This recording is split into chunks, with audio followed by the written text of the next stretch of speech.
I think we should begin, right? Okay. So, hello everyone, and welcome to the weekend meeting with Sanal Edamaruku. I am Shubhi Sinha, heading the youth wing of Rationalist International.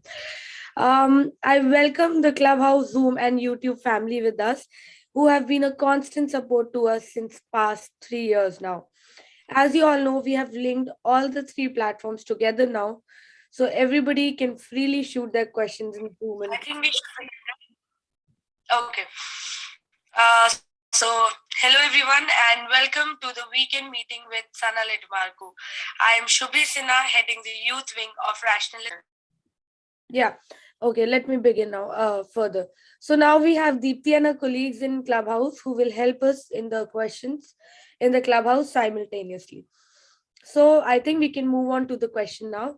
The topic that we have for today is life without religion.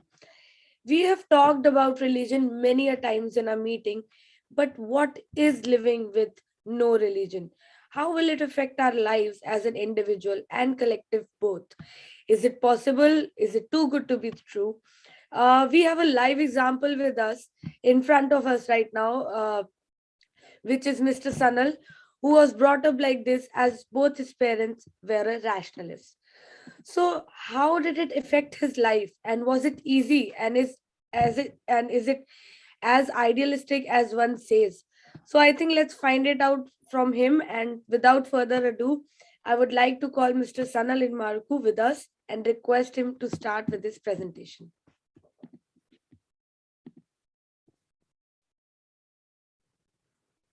I think you're mute right now. Thank you. Thank you,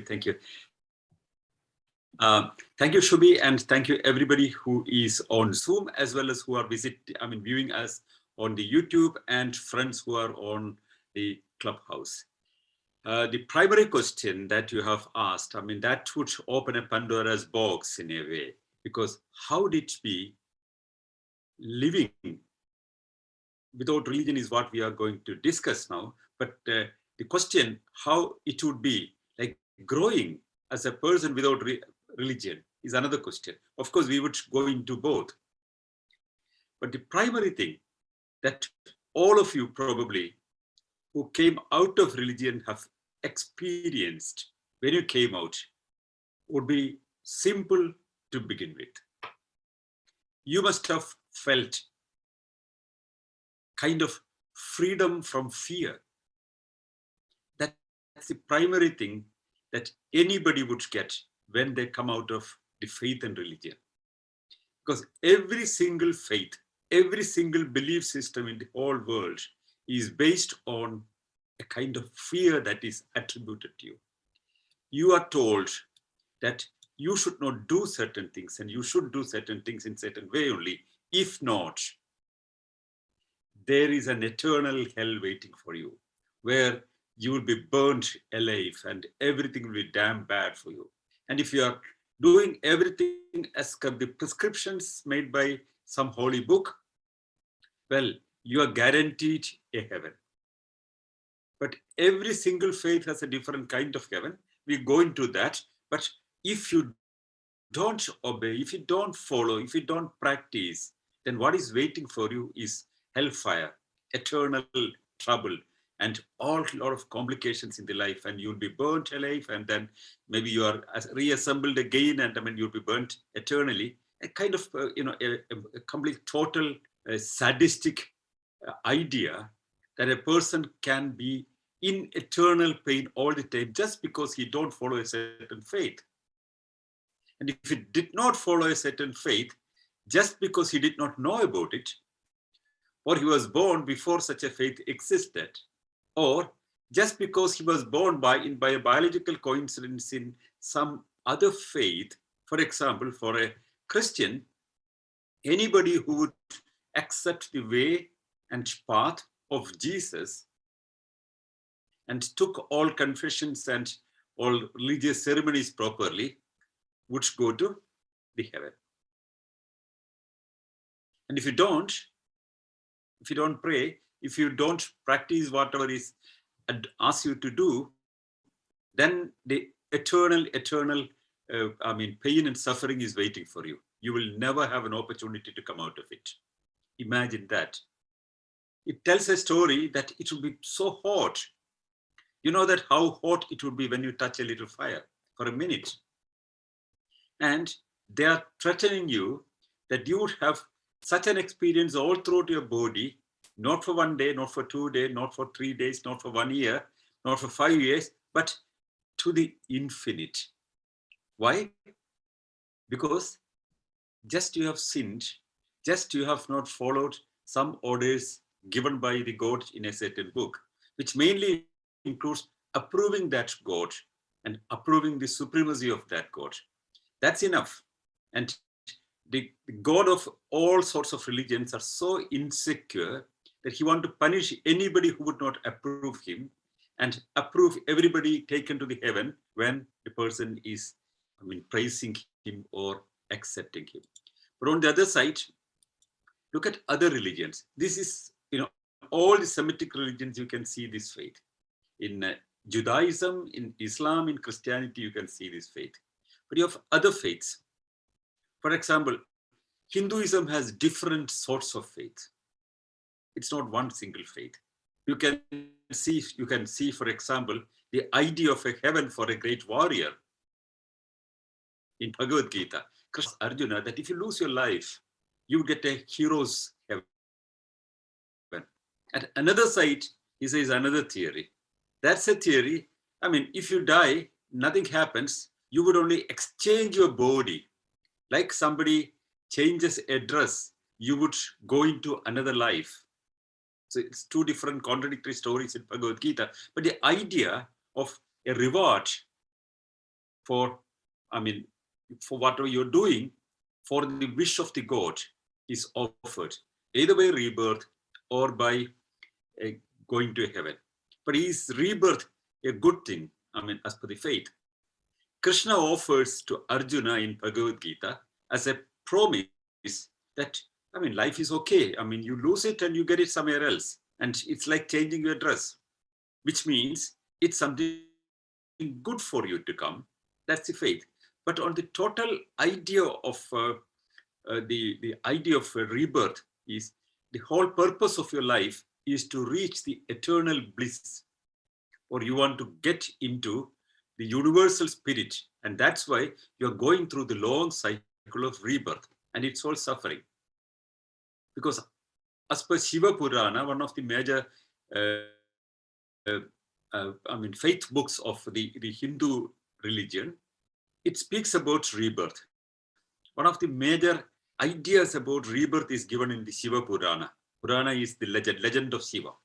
It says that after one human birth, one has to go through 84 lakh.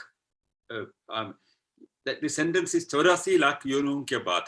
Means you have to go through the delivery of, what is 84 lakh? It's 16,000 should be in Hindi. Yeah, 16,000. Yes. No, 1,600,000. Yes, yeah. 1,600,000 births you have to go through to get a human life again. So you would be born as a worm, maybe a dog, maybe a pig, maybe a little bacteria. I don't know what all process you have to go through, but 1,600,000 times you have to have rebirth to get back a human life. For all little things that you have done, everything is a sin. And anything can be attributed as a sin. And you have made sins and sins and sins. And for that, you have to go through all this process.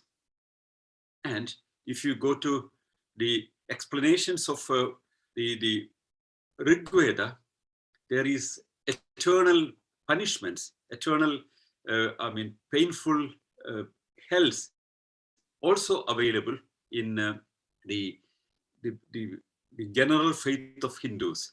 There is a Naraka Purana, means the epic of the hell, which describes about 270 types of hell.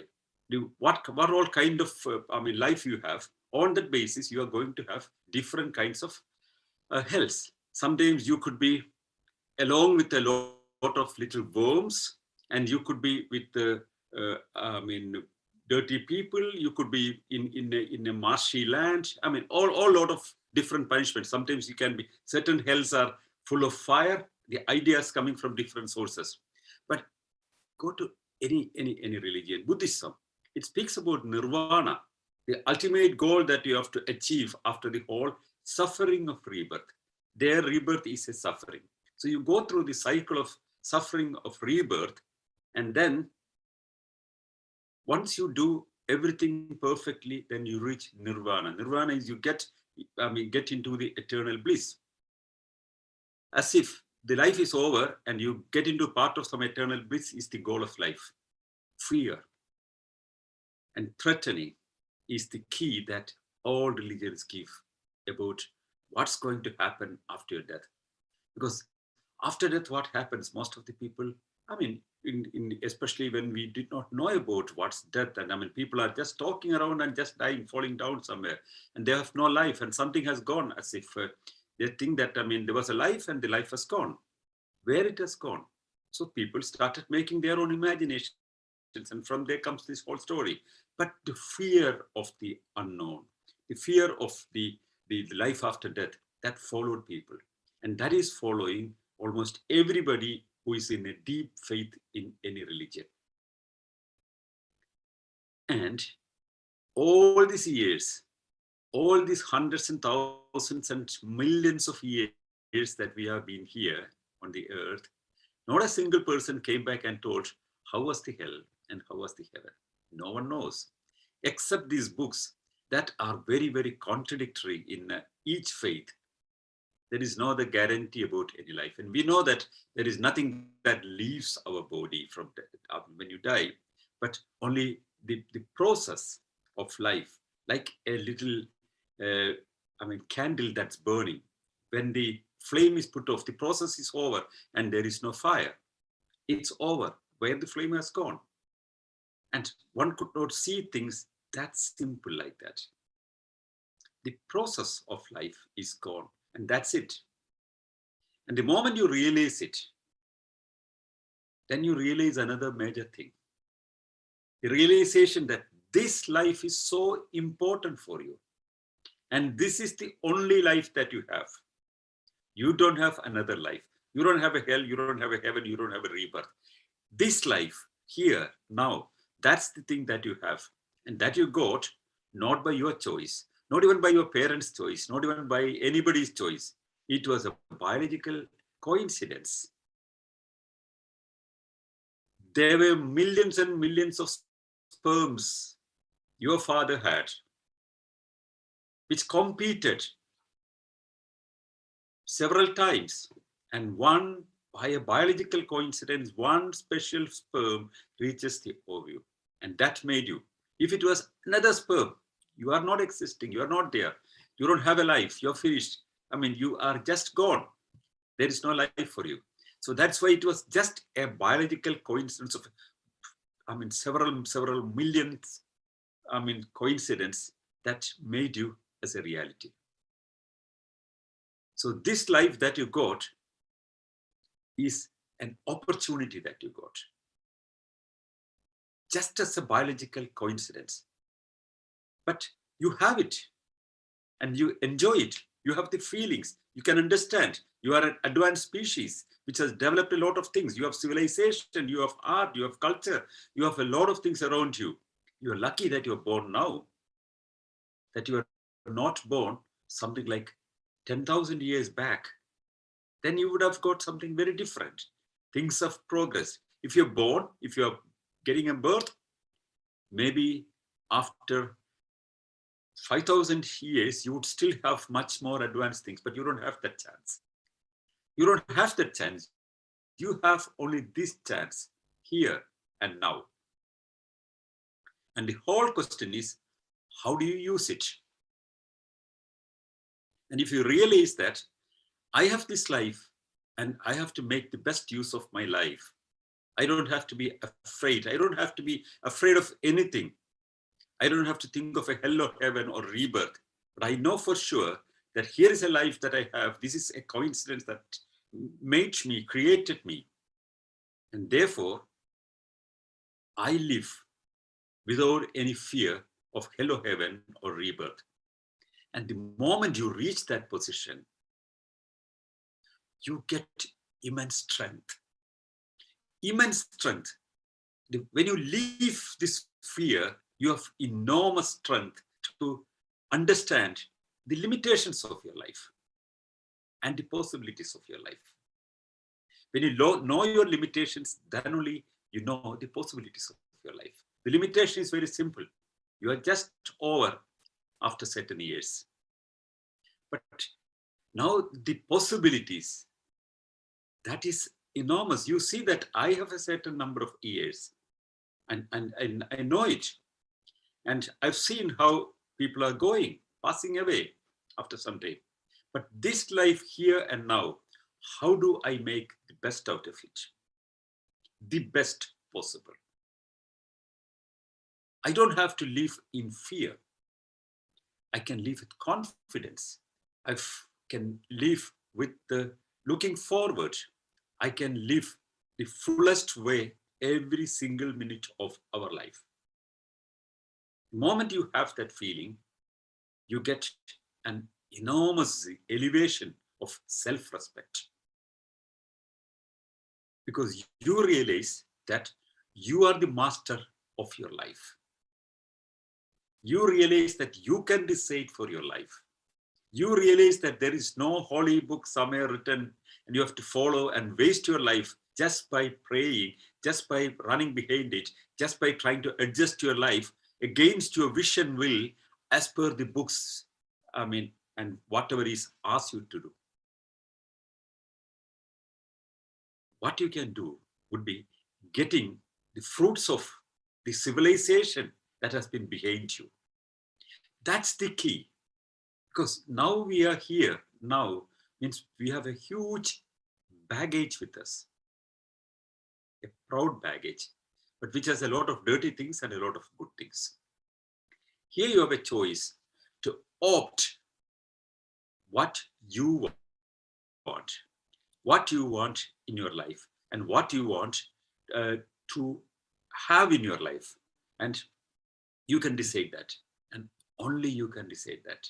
That's the key, which only means that the moment you realize that you have a huge baggage coming from the past, from history, that is wisdom, knowledge, understanding what our ancestors have done, starting from the primates, what all they have done, and we have grown and experienced and understood a lot of things, and we have grown and reached here. We made aeroplanes, we made cars, we made bicycles, we made poems, and we made music, and we made dances, and we made our equipments, and we made technology, and we found things useful, and we have improved a lot of things from the old times. Well, we have all of this. Along with that, we see the past literature, the great heritage of music, the great heritage of dances, the great heritage of our democratic institutions, the great heritage of our civilization, of ideas, of the ideas that we developed, human rights, free press, a lot of new ideas that we developed. We are now living in a much better situation than our ancestors lived. Therefore, take it, get the benefit of it. But also in the package you have other things. Superstitions, blind faiths, and a lot of things that don't have any justification, ideas that divide people, ideas that make conflicts, ideas that make our life complicated, ideas that are prejudicial. You can decide. Here you have an opportunity. You have an option, and you can decide to reject whatever is not good for you. And how do you select that? When you leave religion, you have a new value system based on a humane understanding, based on compassion, because you are deciding how you are living, what's your approach is decided by you. You are responsible for it. You are responsible for it. Nobody else is responsible. No holy book is going to decide what you have to do. You can decide what you want. and what you can do and what you want to understand, what you want to make use with your life, you can decide. And the decision is yours, and the consequences, good or bad, are yours. There is nobody else who would decide for you, but you. And if it's the right decision, you get it.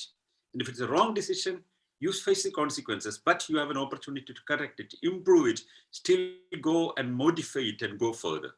And you have an opportunity. No sky daddy is waiting there to look into your little private life and asking you to follow whatever you should do, or want to punish you because you haven't done something as per his wish.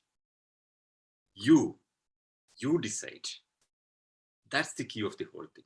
And once you start deciding, understanding your past, understanding your history, understanding your heritage, understanding your civilization, understanding your institutions that you developed. For example, nations we have developed ideas, we have developed democracy, we have developed ideas like human rights, tolerance. I mean, that there should not be any discrimination, the idea of freedom, a lot of ideas we have developed. Get all that. Get it with you. Instead of all these, dirty things in the baggage, throw them off. All unnecessary things that divide us, all unnecessary things that blind us, all unnecessary things that stop you going forward, just throw them off and take all good things from the past.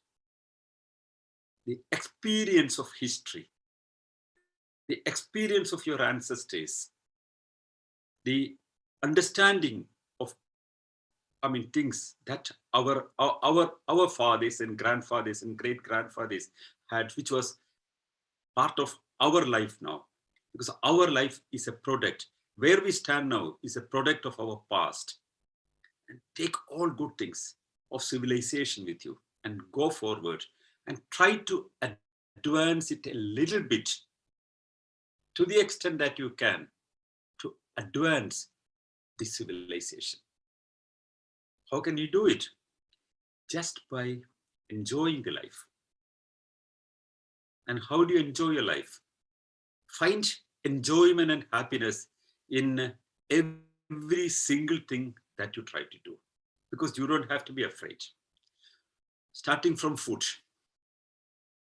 If you like a certain food, if your health situation does not stop it, just eat it.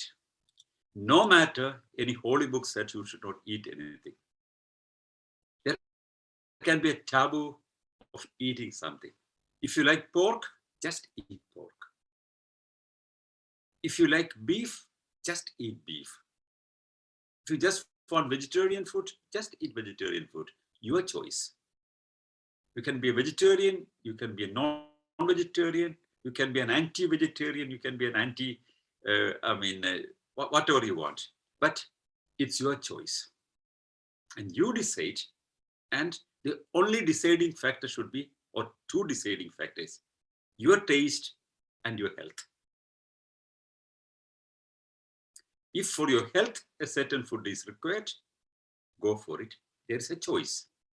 If your taste asks something, go for it. You have the right for it. If any book says that don't eat a certain food, no, never follow it. So it's the beginning of the freedom to decide to eat what you want. Forget about any taboo of eating. That's the first thing. So then you go forward. What you want to read. There have been enormous old traditions that we have in history where the religious authorities have been telling you what to read and what not to read.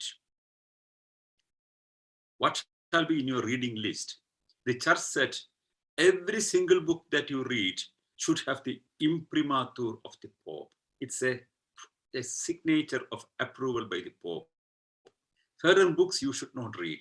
And every book, every piece of writing is part of human wisdom.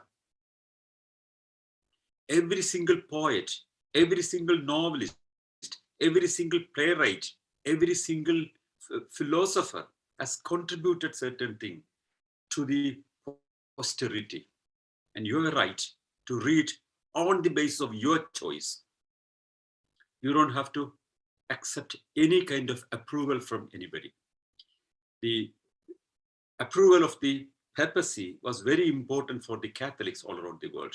And almost all the religions were against accumulation of knowledge. If you remember, the great libraries were burned when certain religious groups controlled certain areas. The great library of Alexandria, it was burned down because every wisdom was there in the holy book. In Alhambra, in Granada, in the Spanish Muslim Empire, against their traditional faith, they have rejected their Islamic traditional faith and made a huge library. They didn't keep Quran there. They developed a huge library. When the Catholics attacked that, and what was the first thing that they have done was burning down this library.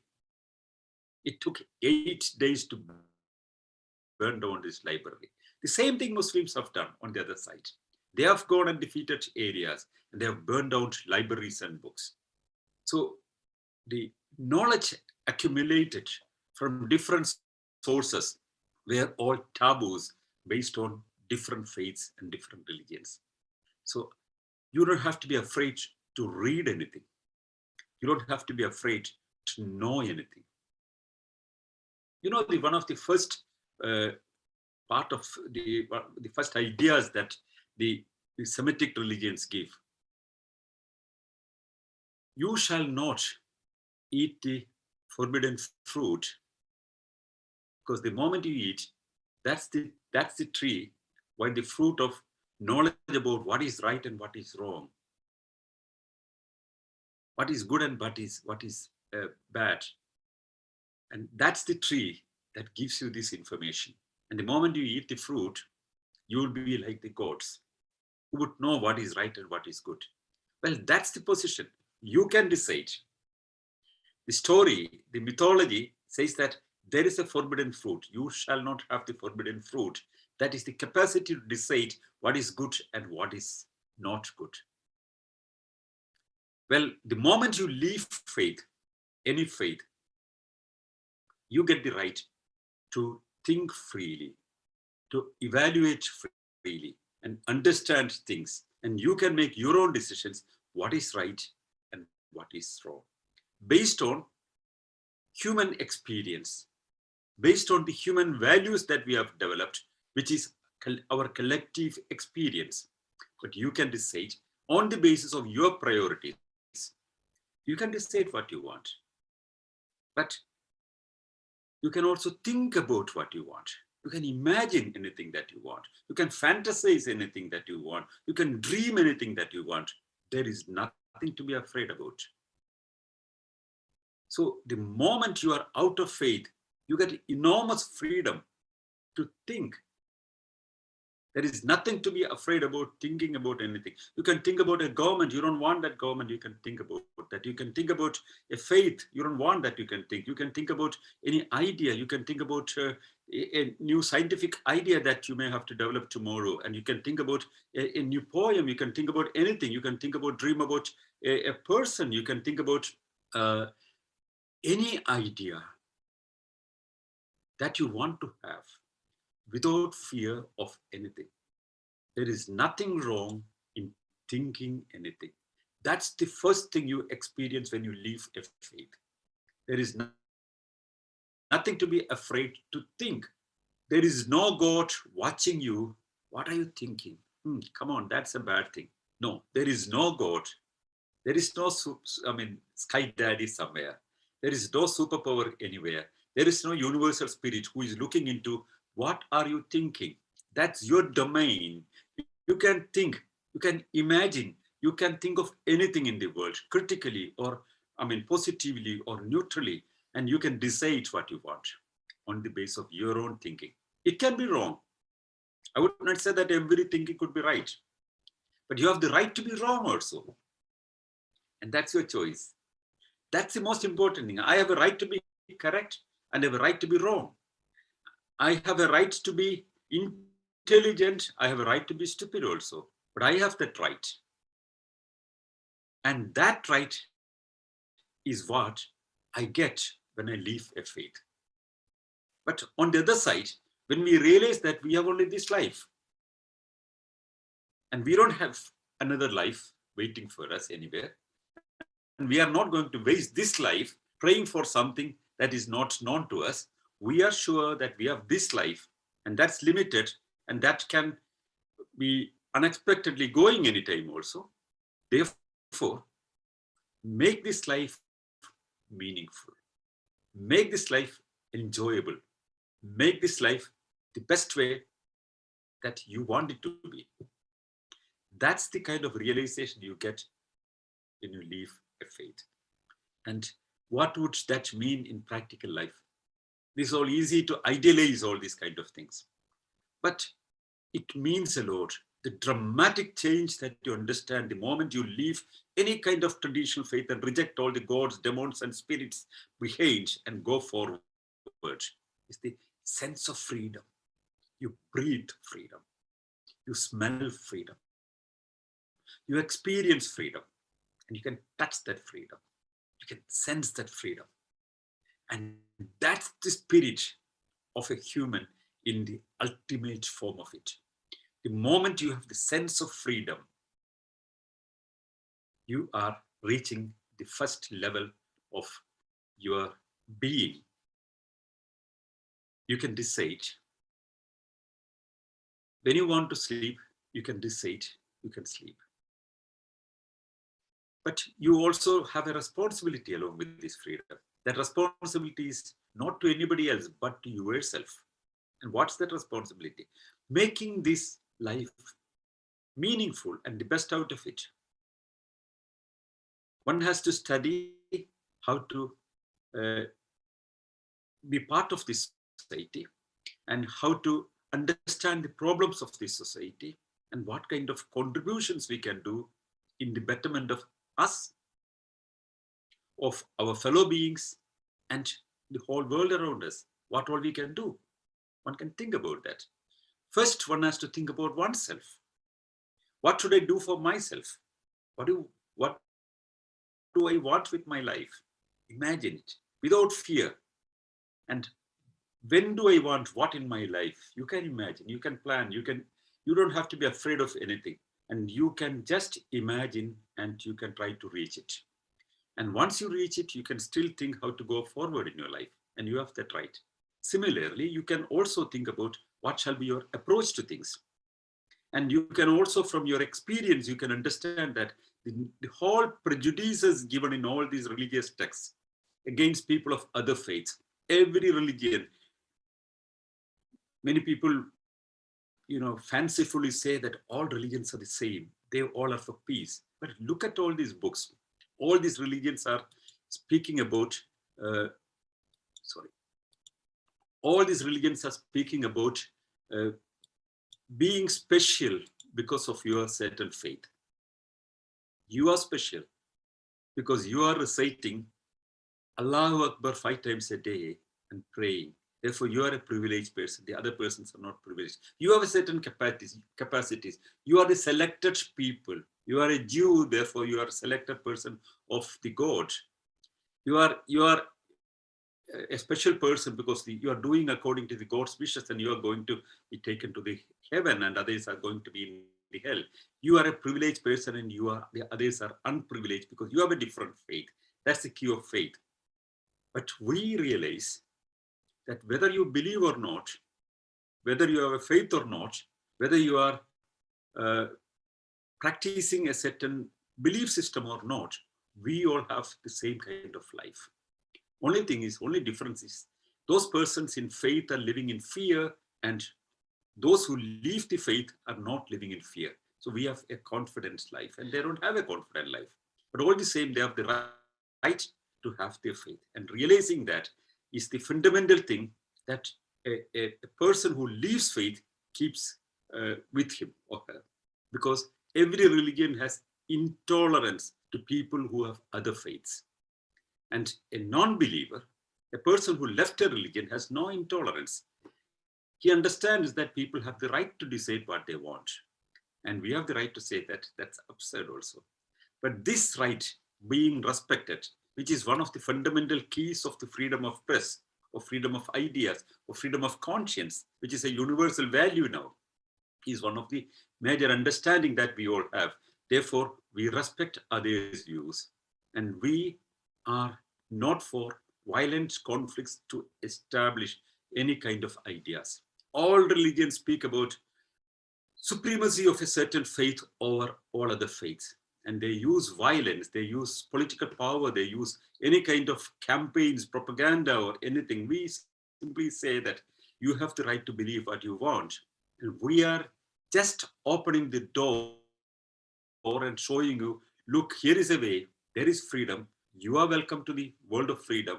But if you want to remain there, no problem. That's your choice. Nobody is forcing others. We are not going to force anybody else to choose their life, because they have their right to choose their life. So this realization of respecting human dignity and human opinion and human views, and the right of every individual to have their faith, of their religion or their conscience, is the key of attitude or approach a non-believer has. So therefore, the most peaceful people who understands what the meaning of living faith would be an atheist or a non-believer or a rationalist. And secondly, when it comes to real life, what it means. There are many people, if you are growing in a traditional society, there are many people who would not like that you leave a religion, starting from your parents. Your parents can be very fanatic. Your relatives can be very fanatic. The surroundings and community can be very fanatic, and they would like to have you. I mean, they want you to be part of the herd as a sheep that goes together. You are a dissenting sheep and you want to go in a different way. And there can be pressure upon you. In many communities, especially in traditional communities, there can be pressure upon you. If you are dependent economically, you can be pressured by people in the community or your parents. That is where you have to realize to assert your position tactfully. And what you should do normally is not to succumb to the pressures of other people, but to understand the differences of position and reason out sensibly to convince them that this position is what you have opted. And while you respect their position, and they have to respect your position. For example, I know many people, I have friends, who are rationalists, whose mother is a very devout, faithful person. And there's a conflict. The mother feels very bad. And that's where one has to be tactful in my way, because especially the first generation persons who are leaving the faith will have very clear problems, and they have to understand it and they have to tackle it carefully. You have to understand that you have no right to interfere into their faith. For example, you are a non-believer. Maybe your parents are not. And if they want a religious right, you have no right to interfere into that. They should have their right to do that. And you should have your right to keep off from that while, keeping the relations in good spirit. That's a tactful act. We will come to such practical things in the question and answer session also, but these are the kind of very complicated issues many people in the first generation who leave the faith have to face. There can be two parents, one believer and one non-believer, and you have a position how to handle such a situation. It's very tricky. It's very complicated. You value a relationship, but you don't want to lose it. But all the same, you want to go your way. And how do you do it? That's where your efficiency and your capacity to handle your life the right way without getting into conflicts, that has to be articulated there. Now, coming to the communities, if a community insists on your faith, you have to stand up straight and explain that you don't approve that faith, because you have a right to do that. Most of the people are afraid that if I say my views, if I say my position, well, others would hate me. No, that's a wrong idea. People make pressure upon you because they think it would work upon you. They would ask you to follow a certain way because they think that they can pursue you and you would leave your ideas and follow it under pressure. But the moment they realize that you would follow what you want only, well, that will be accepted and respected. And that is what one has to understand. We have to be tactful in human relationship at one side and insist on our views if you are convinced that our views are correct. So there can be issues in marriages. For example, imagine a marriage where there's an interfaith couple. I'm not speaking about intermarriages. Intermarriages, there are intercaste marriages, interreligious marriages, interlinguistic marriages, international marriages, everything is possible. But there can be interfaith marriages also, or interfaith relationships also. How do you handle such a situation? How can you keep your views without being bullied by the other person with their views, and allow the other person to have the person's faith, whatever it is, without bullying upon the other person? It's possible. It's possible, and we should try to understand the possibilities of human relationships beyond all these kinds of divisions of ideas. Understand that the moment you leave a faith, you also come to a position that every single individual has a right to have one's own conscience. And when you want your right to have your worldview, your conscience to be respected, you have to respect others' conscience also. Don't allow others to bully you. That also means that you are not supposed to bully with your views on other people. You can argue, you can have dialogue, you can have discussions. Sensible ways of communications are possible, but nobody is allowed to impose upon one's own faith on the other people. That's why, for example, when there are interreligious marriages, there are big conflicts coming up nowadays. Because if two people belonging to two religions join together in a relationship, there is a general tendency to convert the other person to the faith of the dominant person in the family. And in a misogynistic and male-dominated family structures that we have now, most of the time, the man would ask the female to leave her faith in favor of his faith. Conversions, pressed conversions in marriages are happening everywhere, especially in the Catholic Church as well as in Islam. Islam would like anybody who is married to somebody in Islam should be converted to Islam. And the Christian Church also wants people to convert to their faith and to baptize while you get into a marriage. There's a problem. This idea of these Semitic religions don't accept the right of the individual to have their own worldviews and their own approach to life.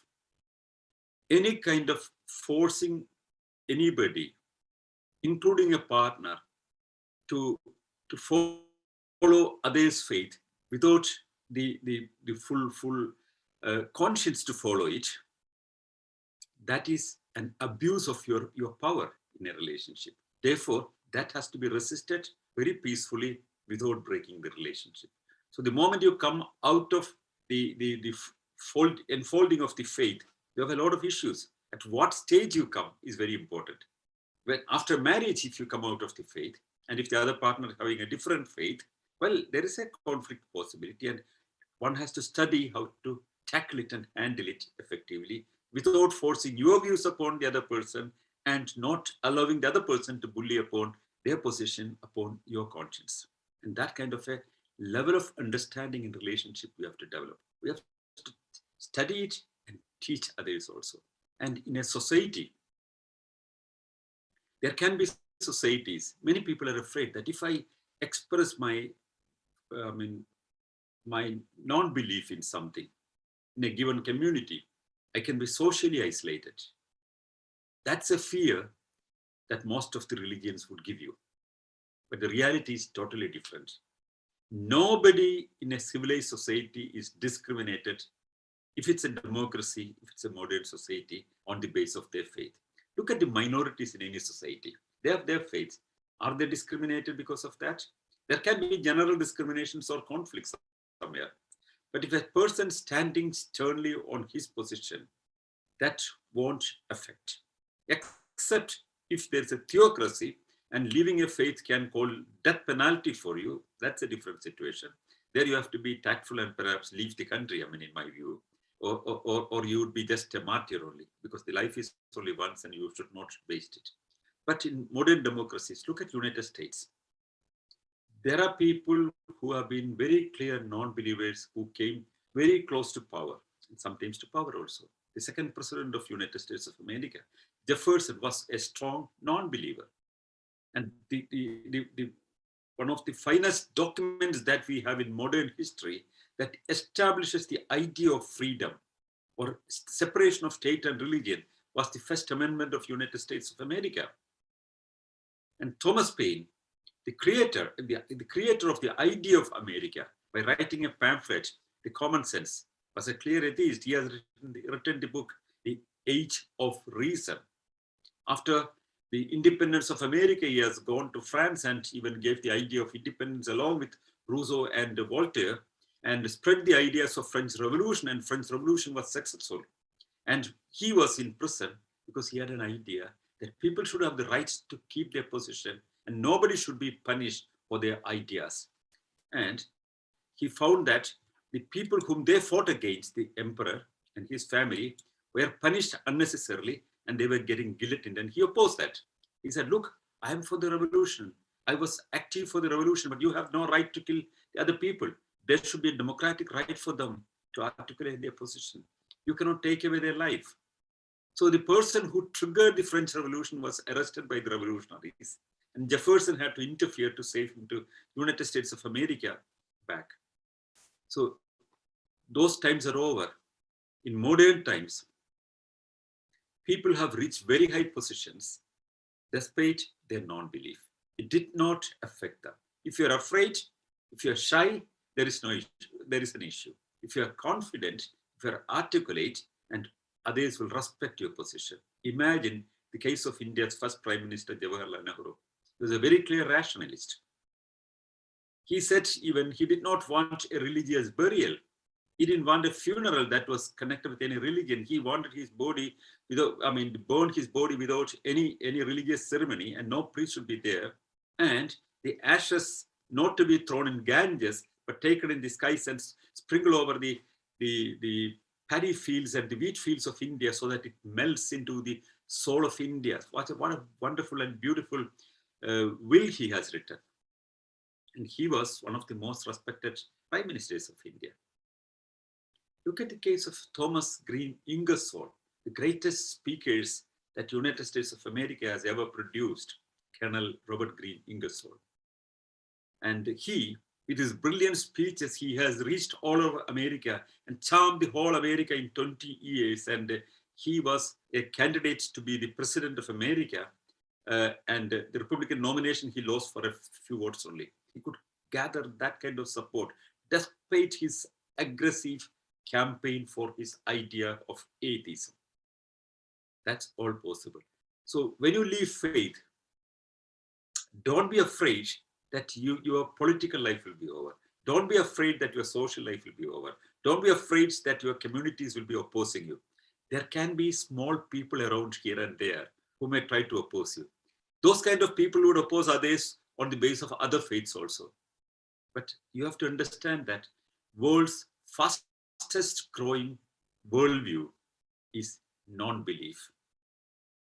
The largest number of people coming to any kind of faith, in quotation, faith, is the non-faith. And it's growing all around the world very fast. In the last 1 century, it has been growing and growing and growing. In United Kingdom, more than 51% of the population don't go for any church and don't go for any kind of religious ceremonies.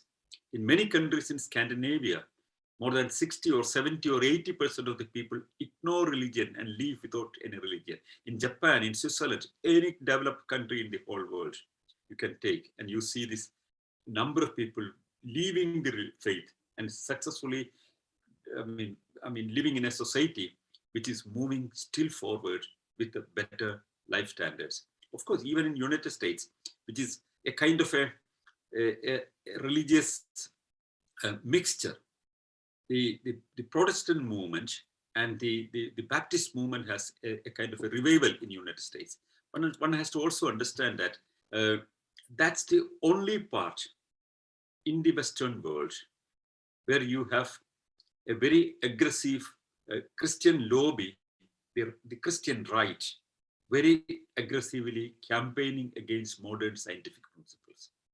There is something seriously to be addressed in the United States, but there is a very strong, very strong non-believing community in United States of America, and the number is closer to 40% already now. So I don't brag with the numbers because that doesn't make anything. If you say what's the biggest faith in the world, it's Christianity, and what's the second biggest faith in the world, it's Islam. So what? But we know that the majority in all these religions are just in that religion because of a biological coincidence. They didn't choose it. None of them have chosen this religion. It was just because they were born to somebody who belonged to that religion, they were in that religion. So if they have an opportunity, will they remain in that religion? If they were not indoctrinated in their childhood in a very vulnerable age between 4 and 9, would they be remaining in that religion? I'm sure they would not be. That's the question I would come to now, the upbringing of children. If you don't enforce religion upon children, if you don't compulsorily teach religion to your children, no child is growing faithful. They are growing naturally. Naturally means without any affiliation to any kind of faith. You give them all the praise, you give them all the packages of fear and ideas about all these kind of fantastic gods and demons and spirits all around them. They would grow superstitious. But if you don't give it, if you just allow them to grow naturally, expose them to knowledge, expose them to ideas, wisdom, art, culture, they would grow differently and they will grow powerfully and they will be much more efficient people than other people who are growing in fear. Growing without fear is an important thing. That's what you are getting when you leave a faith. You're out of fear. And many things that are told to you, you know that you don't have to follow. And many things that are sins that are told are not sins. Many things that are explained to you as that you should not follow are coming from past ideas of our tribal life. You can reason out. You can use your common sense. You can try to understand. You can evaluate. You can compare it with the value system that you have developed in this world. And you can decide for yourself. That's what you have studied. And you get this freedom. You breathe freedom. You experience this freedom. But don't forget to give this freedom to the next generation. That's the most important thing. Give them freedom. Give them every kind of literature, including the stories of all these mythologies of all these religions. There is nothing wrong in it. But don't blend faith in that. You can tell the story of Ramayana or Bhagavad Gita or Bible or anything that you can tell. But give it as mythology, like Cinderella stories, like the story of Santa Claus. Let them be exposed to all ideas. Don't be afraid. No religious story, no mythology, no Santa Claus, no God, no Yahweh, or no Allah, or no Krishna is going to screw into your brain and damage you if you are not told that if you don't believe, you are going to have consequences. And if you pray, you are going to get benefits. If this stupid idea is not given, any kind of mythology is just a myth. It's another story. It's another Aesop fables. It's another Panchatantra story only. It's a Cinderella story only, nothing more than that. So we can have all the stories of our heritage. Let's not throw it off, but let's have all this fun, but without the fear, without the idea of somebody watching you and somebody is controlling you and you are bound to follow certain things, otherwise eternal fire or eternal danger or rebirth or dangers and everything is given. And you are going to be rewarded not because of your work, but because your prayer is such a wrong idea that you can give to children. Let them study to work for their success. Let them study to grow into what they are becoming. Instead of praying, let them try to help their neighbors. Instead of going to a church or temple or a mosque, let them be friendly with people of all faith around them. Let them be human beings with a huge open mindset. Let them be thinking about the collective welfare of humanity.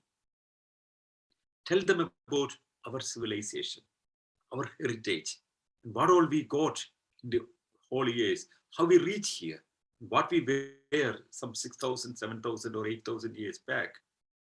And when Homo sapiens as a set of group of people going in hunting for their livelihood, and from there, how did we reach here? And how did we evolve here? You tell all these things to make them understand their past. And let them study history. Let them enjoy music. Let them get literature. Let them study all this mythology also. There is nothing wrong. But don't fix in the idea that something is sacred. There is nothing sacred and nothing unholy also. You have the freedom. And your value system is based on what humanity has achieved all through these years. And that is modified, improved based on our new understandings. And once you have the freedom, you understand another thing also. Somebody on the clubhouse who has the microphone on has to off it. Yeah. Once you have that, I said about food, enjoy your every single experience in life in the fullest form of it. When you love your beloved ones, love fully. Loving is not a sin. And when you like something, express your feelings. Don't be afraid of anything. Don't be afraid of any consequences. Yes, you have to be afraid of the consequences on the basis of the realities around you. Not because of any holy book, not because there is a taboo about something, not because the society thinks something. If you feel something right, if you can reason it out, that is what you want, never be afraid of going forward. That's the key of a person who is living one's faith. And once you have this strength, you are all set to grow, all set to grow to the highest possible positions that you can reach in your life. Because that's the next point I want to explain you, and there I would stop. Because I told you that life is to have all good things. If you want to drink a good glass of water, enjoy that glass of water in the fullest sense of it. If you like your food, and you eat that food, enjoy it full. No God is watching you to stop you. And if you want to have an affair with someone whom we like, and if you both like each other, just fall in love. There is nothing wrong in that. And if you want to be in a relationship, just be in that relationship. There is nothing wrong in that. No matter what religion the other person would belong to, no matter what language that person speaks, and no matter what nationality they would come from, no matter what social standards they belong to, no matter what are the other divisions that the society would impose upon you. If you want something, and if you know it, you have the freedom to do it. That's the realization of a person who lives faith. Because for my life, I decide. And I know what I want. That's the key of a person who comes out of any faith. And when I decide, I know if I'm walking somewhere, I should know how many feet I would walk. And I should have a judgment. I can have that judgment. We all can have that judgment. Think about our life. Think about what we want to achieve from this life and what kind of happiness that we want to get in our life. Get it. If you want a cup of ice cream, and if you don't have a problem of eating an ice cream, maybe if you're not a diabetic, just eat the ice cream. If you want to sing loudly, don't be afraid to sing loudly, just sing. And most of the people who are the faith, I've seen another thing, they don't laugh loudly. There's an inhibition that blocks you somewhere. Happiness is a sin. No, it is not. Just be happy. Laugh loudly and without any inhibition. Talk friendly, openly, and civilized way, because you are at the highest end of a long path of civilization. Use the whole tools of civilization. And there you understand that you can reach the full potential of your life. Grow. To reach the full potential of your life, you don't have to be afraid of anything. Don't look back into your religion. Don't look back into any kind of faith. Don't look back of any religion or caste or gods or anything. Don't think about any superstition or taboo. If you know where you want to go, think if it's right. Think it's the best thing that you have to do, and think and ensure that you want it. Then have the courage. Just have the courage to go forward. That's the opening the door for success. Go forward and be successful and be in the fullest sense of what you want. Leaving faith is not only rejecting a God, it's opening a door to freedom, to growth and fulfillment. And I welcome to the new world of freedom and fulfillment. Thank you.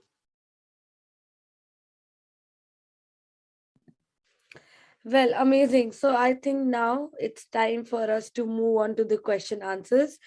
Please raise your hand through the hand raise tool icon below, and I'll take up the questions here, and Deepthi and her colleagues will take up the questions from Clubhouse. So I think we can start with Zoom questions first. So right now we have Kunjatur Chandrahasa with us. Please proceed with your question.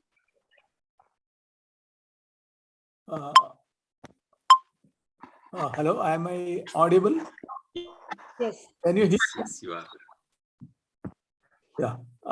My question is, you have told when you leave the religion and you can have your choice in all matters. But when you are part of the society also, in certain ceremonies, you have to play some role. For example, say death of the father or mother. At that time, you have to undergo certain ceremonies, and you are supposed to do according to the wishes of the family. And can you straight away walk away telling that no, I don't have faith on all these things, I don't want to do. But that leads to some conflict. You were also telling that you should resolve and compromise on those things. But how to handle such situations? Yeah, Chandrahasa, that's a very important question. Many of our friends say, I tell you how it is handled by people successfully. Are you hearing me? Yeah, I am hearing. Yeah. I can tell my own one small example. I've been a non-believer from my childhood. I think somebody's mic is. I've been a non-believer from all through my childhood. And when some of my relatives died, who belonged to, they were part of a religion. And how would I handle it? I don't have to make issues there, because it's their life. How a person would handle his life after the death. Not life. The rights after the death. For example, how to be have a funeral, for example. So we don't have any right on the right of other people. If your uncle, I mean, I don't want to say your uncle, when my uncles died, some of them were very, very faithful people. And they had all religious ceremonies. I don't have any say on that. Even if I have a say, I would like them to, their wishes to be fulfilled in their, the ceremonies connected with them. They have their freedom and we cannot interfere into that. But all the same, if you are asked to partake in a puja in connection with that, you can be a silent person there and avoid the rituals. I mean, others would respect your position. Another example I can tell you, I have gone to funerals. One of my closest friends died in Finland here. And the funeral was in a place that was organized by a church. He was a non-believer. He wanted a funeral in a secular way, and it was done in a secular way also. But the facilities were rented out by a church. And would I avoid going there? No, why should I avoid going there? I mean, I'm not a fanatic person. I can go anywhere, I mean, without having any fear of consequences. I have gone there. There was no religious ceremony, and I've attended that also. There was no religious ceremony anyway. But I've also gone to another funeral of a friend's father who died some time back, which was in a church. And when I was invited, I asked them, would I have to go through any religious ceremony when I sit there? They said, no. I said, if there is a religious ceremony, I would like to be excluded from that. I politely informed them. Because I don't want to be a part of a religious ceremony, but I would like to be there to show my respect to the person. So they said there won't be any religious ceremony. Very simple like that. So I've gone there. I've attended there were some prayers for these people, but I kept off from these prayers. I have the freedom to do that. And I should be able to exercise my freedom without hurting them. They would understand you. And you have to talk to them only. For example, if you have five brothers and if a parent dies, and all the four people are believers, and the parent themselves, I mean, or himself or herself wanted a religious right, you have no right to impose your views. But you can talk to your brothers, telling that, I mean, you should at least understand my position. I mean, let everything happen as he wishes and as you all want. I'll be there. I'll be partaking in the whole thing, but avoid me from the special prayers of puja, because I don't want to be part of the religious ceremony, but I'm part of everything. I'm supporting you. You can help them also. That's how one has to handle it. You have to come to, an amicable way of finding a solution in such a situation by keeping your integrity. And they would, I mean, in normal situation, they would understand your position. And in exceptional situation, there can be difficulties also. I don't say that there cannot be difficulties, but in other situations also there can be difficulties, in not only in matters of faith, but in other things also there can be difficult issues to tackle in life. But if there is a puja in your home, which your parents are doing or somebody else is doing, I mean, they have also a right in the home and they can do that. Why not? But you have a right to be away from it. I mean, you can let it happen because the other member of the family wants it, but you can decide to go to another room, sit and read a book of, I mean, some wonderful author, and enjoy your time, and have a coffee and tea with all of the people after the ceremony. I mean, one has to find, innovative ways to handle this situation and talk to other members of the family about the situation and win them. That's the best way to handle it. There can be exceptional situations, there can be complicated situations, but it's always better to talk to other people, make them understand your mind, and find a solution that would not jeopardize your position as well as their feelings. That's the only way in a position where many people of different faiths are living together, especially siblings with different faiths are together handling, for example, rights in connection with the parents passing away and all. I know what you mean. I mean, I know how complicated it was for many people, but one has to study ways to handle it by talking to the concerned people and making them understanding your position, and don't make conflicts with them, don't make complications for them, but keeping off peacefully is one of the best ways possible. Would that satisfy your question?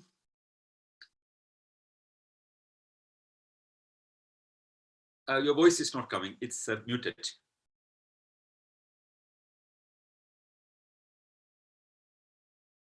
No, I'm sure you're speaking. I can see you speaking, but your voice is not coming. Let me see if I can correct here. Yeah, I'm unmuting you. Yeah. Can you unmute yourself? Yeah. Yes, yeah, please. Yeah. You have told correctly, but it's a real life situation I have faced. And sometimes as a son for doing this ceremony, taking the body to the cremation and all that. Maybe sometimes I am the eldest son, so I am supposed to perform. But definitely, it is a sentimental. It affects their sentiments. Then only alternatives sternly tell that I don't want to do this one. Then conflict and unpleasant situation prevails. I mean, some compromise sometimes you are forced to do. That's what sometimes it happened. Even though you are not your conscience doesn't permit you to do that to satisfy others or the society, and such an unavoidable situation, you may have to compromise. Is it a correct thing? Yeah, I understand you. I would not find a mistake in somebody in a very complicated situation like that has to act. I mean, to satisfy the situation. Sometimes one may have to do, for example, such things. But to the extent possible, one should be able to avoid it. But in very difficult situation, sometimes you don't want to break the whole relationship. And I mean, a parent's passing away is a very hard situation for all the brothers these days. And in such a situation, I would not say that one should completely damage the situation and make everybody painful, but understanding that, well, I know that I am just acting this moment. I mean, but for the happiness of others, I do this. And then you realize it, and later you tell them that, I mean, I didn't actually want to do this ceremony, but all because of you I have done. I didn't believe in it. You can explain to them later to avoid such a situation later. But I mean, it's a personal choice of that moment. There is no hard and fast rules. Nobody is going to come and hold your ear. Come on, you have done this. I mean, it's your choice, and the judgment of that situation is in your hand. And for a rationalist, you don't have to be afraid of anything, because your own conscience, you think that you have a choice, you have a judgment, and you can think that, I mean, well, this moment is for me to make a complication as an elder son, and I mean, I don't want to damage the whole scene. And if I want to pretend something for this moment to satisfy other people, maybe the reason would be, I mean, what should prevail should be reason, common sense, and maybe you have to sometimes do that in such a situation. But for example, when you have to do something of your own, when you have a choice, then you can, of course, you can decide. Sometimes you are in a helpless situation. I mean, one should be able to understand such situation also. There is no hard rule. Nobody is going to, it's not like a party. I mean, that would decide, come on, you have done this, and then you're out of the organization or something like that. There is nothing like that. Only thing is that we try to do the best possible and in the best interest of everything. And sometimes, I mean, in certain situation, one may have to, I mean, get into, I mean, in a complicated situation, handle like that. I would not misunderstand such a person also. But when things are in your hand, then you have a say and you can decide. The primary question is leaving the faith behind and moving forward. I mean, these are small obstacles. Sometimes you have to face in the families and all. But to the extent it is possible, one should be able to stand on one's own position. That's what I would advise. Yeah, yeah, I certainly understand your position. Now we have a question. Yes, yes. I think we can move on to the next person. We have a Zoom user with us. I would just unmute her.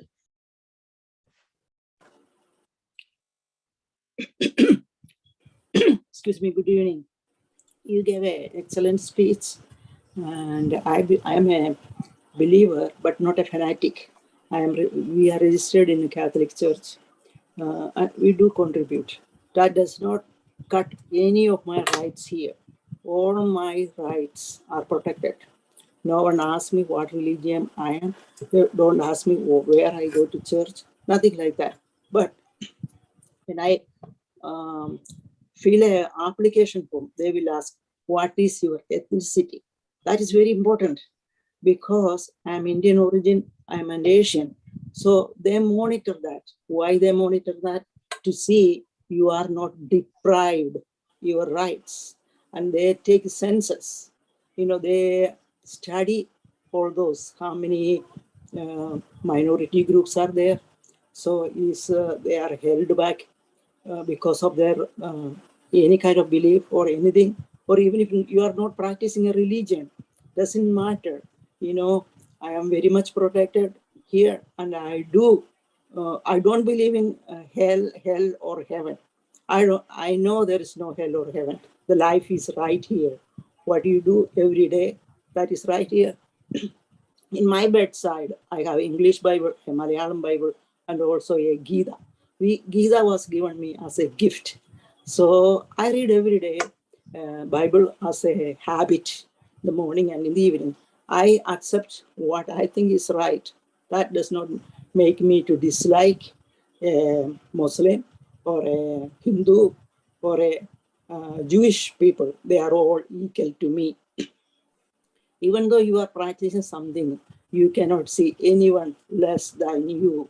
Your rights are equally important to other people, whether you are minority or you are majority. That kind of understanding we must develop. There is no room for hate, only room for love, understanding, help each other. This is all I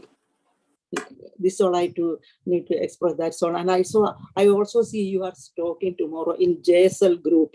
That will be, I think that will go beyond the borders. It will go borderless, I think, because I understand that group is predominantly Catholics. I'm trying to come there to listen to you since you are there. Thank you. Go ahead. Thank you. Thank you very much for this opportunity. Thank you for your contribution. I am putting bombs everywhere. Tomorrow that's a meeting in Malayalam language of ex-nuns and nuns who want to leave and who are fighting the Catholic Church from within. And they have invited me to speak in that meeting. They have accepted the invitation. But unfortunately, it's in Malayalam. Those who are understanding Malayalam are all welcome. That's an interesting meeting. But my position here is anybody putting Bible at one side or a Kama Sutra or on this, there, it's their choice. There is no difference. If it's Bible, if it's Quran, if it's Panchatantra or if it's Kama Sutra, it's your choice. It doesn't make any difference. It doesn't give any special sanctity for your sleep. Your sleep is simply good because you sleep on a fine bed. That's it. And Bible, somebody put a Bible because they believe in Bible. Somebody put a history book. Somebody may put a fiction. Somebody may put some other thing. You can have your laptop and watch something before sleeping. It's all your choice.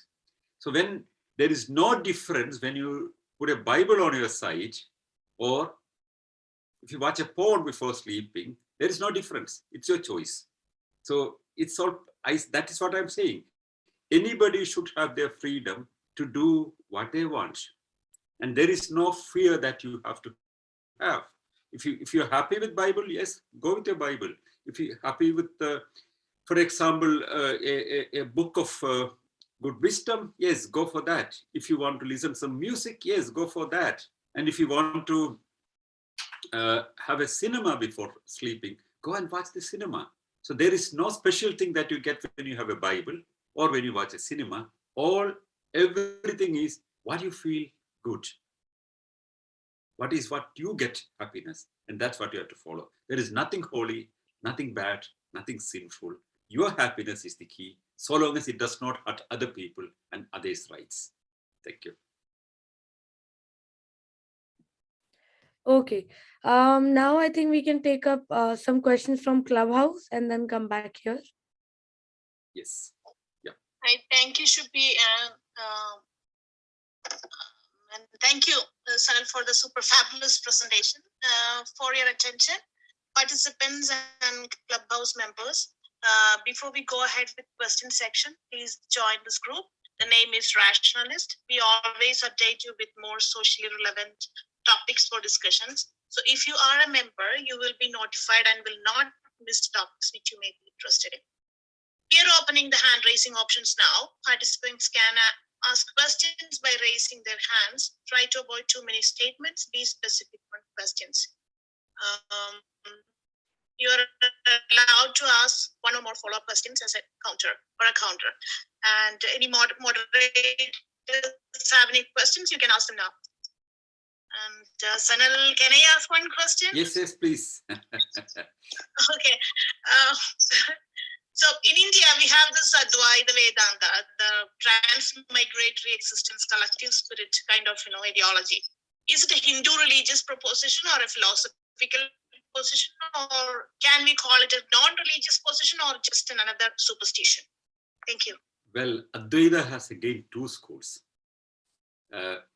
What we know generally is one where the universal spirit is not interfering into anything. Nirguna Parabrahma, as they say, is the general Advaitic position, for example, of Shankara. There is another school. The Ramanujan school would say Saguna Parabrahma, means there is a universal spirit that is interfering on the basis of your prayers. So, for example, the Vedanta philosophy generally says about a universal spirit, and we are part of that spirit. That's the philosophical position there. And there is no prayer required. There is no temple required. There is no worship required, because the universal spirit is nirguna. So it does not respond to anything. It has been perhaps the creator or reason for creation or our being here, but it has no business in our day-to-day life. That's the key of Vedanta. So that's one approach. But at that time, the present day Hinduism was not existing. Vedanta was one school of thought. And see, the Advaita, for example, of different patterns of Advaita with Saguna Parabrahma or Nirguna Parabrahma, or are different parts of the school. There was another, in the Sramanika tradition, almost, some centuries before that, we had another great tradition, for example, of Ajivakas, which does not exist anymore in India.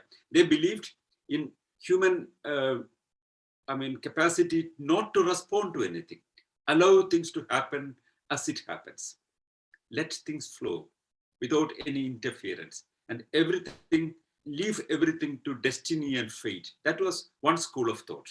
We call them Ajivakas. There are no Ajivakas now, because people who left everything for destiny and the natural happening and did not want to interfere into that did not survive, politically and socially and even as a religion. The Sramanika tradition altogether generally speaks about a kind of existence which would continue after our death, but it all goes to moksha or nirvana.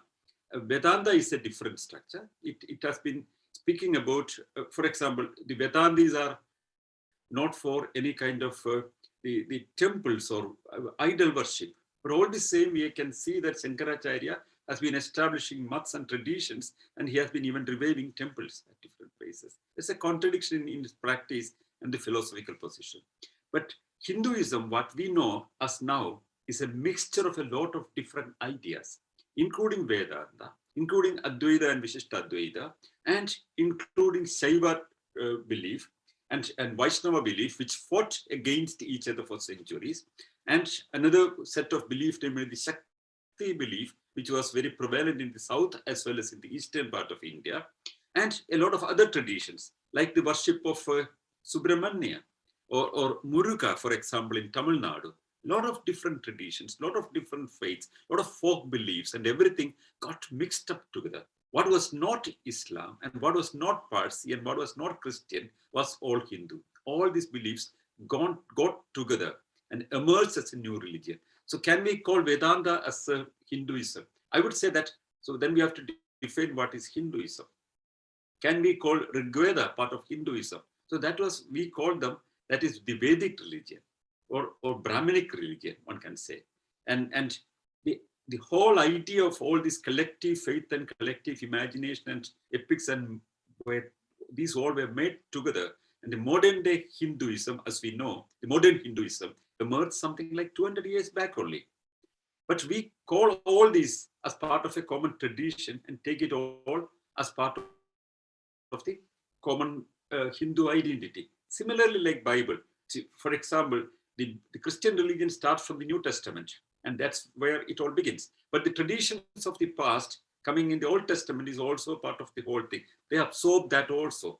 So when any religion, when it emerges in its new form of it, it takes the whole thing that it can take from the past into its fold. For example, when Vivekananda was speaking about interpretation of Vedas in a very serious way, it has hidden meanings, he has been ridiculing it. One of the key faiths in the present day Hinduism, for example, astrology was denounced by Swami Vivekananda. He said, if stars want to decide about my future, I would ask the stars to go away from me. I mean, that is also Hinduism. Hinduism emerged as all-encompassing a lot of different ideas from different sides. So if that was part of Hinduism, yes, it was part of Hinduism. If it's not part of Hinduism, we can also say it was not part of Hindu faith. So it's so flexible. That's how one should see Indian religious history. Yeah, I mean, is it a non-religious position or just another superstition? And I have. Well, I mean, it's a position which is not factually substantiated. The whole idea of idealism that Hegel says is very close to this. That what is the evidence that we have that there is a universal spirit? That's a faith-based thing. And we are part of a universal spirit. How do you know it? It's a kind of subjective feeling that a set of people have, which they articulate. That there is a spirit of the universe, and at the end of the day, the individual spirit goes and merges into the universal spirit is an imagination which was not proved in any way. And there is no evidence for that. So it's a faith. But most of the philosophies are based on these kind of positions also. I would say that, Vedanta, I would call, it's a philosophical position, one of the foundations of modern Hinduism, but its foundations are not based on ground realities, but imaginations. But it rejected a lot of traditional faith. It rejected a lot of old traditions that India had. It rejected the whole, the temple worships. It rejected a lot of superstitions, and it tried to take a new position. It's a kind of an advancement of understanding, but it's still based on, not based on reality or inquiry, but on imagination and fantasy. And how about more? Yeah, please. Is it the freedom from religion? Are you deliberately skipped, or you just didn't want to talk about it now? No, freedom from religion is what I'm speaking about. I mean, leaving religion behind it's a question of sense. From the whole society is created with religion, right? And everybody's, wherever we go, the influence of religion is there. That's what I'm talking about. I beg to differ from that position. I don't agree with that position. The whole society is not filled with religion, including the place where you stay in Canada. I mean, including your own, the head of the nation, head of the government, is not following such a position. And a lot of people, for example, a lot of people in Canada have denounced religion and live without religion. And it's not based on religion. It's not, supported by religion, and the society has taken its own course, and a lot of people who have faith are there, and they can follow their religion. There is freedom of faith for everyone and freedom of conscience for other people, and there are a lot of people who are not believers in Canada as well as in the United States, and they also have equal rights, and that's respected. And society is based on the contribution of everyone beyond their faith, beyond their political views. Everyone has contributed to the society's growth. It's not based on religion anywhere in the world, except perhaps in Saudi Arabia and Iran. Okay, thank you, Sanal. And now move on to Kunyama. Do you have a question again? Oh, you already asked question. No, thank you. Yeah. I don't have questions.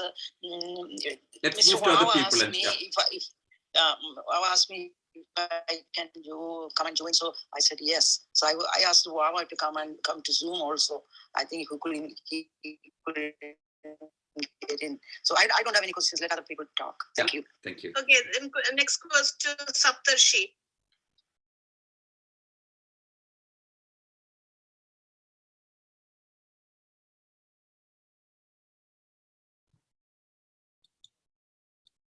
Saptarshi, you may ask a question. Yeah, hello, am I audible? Yes.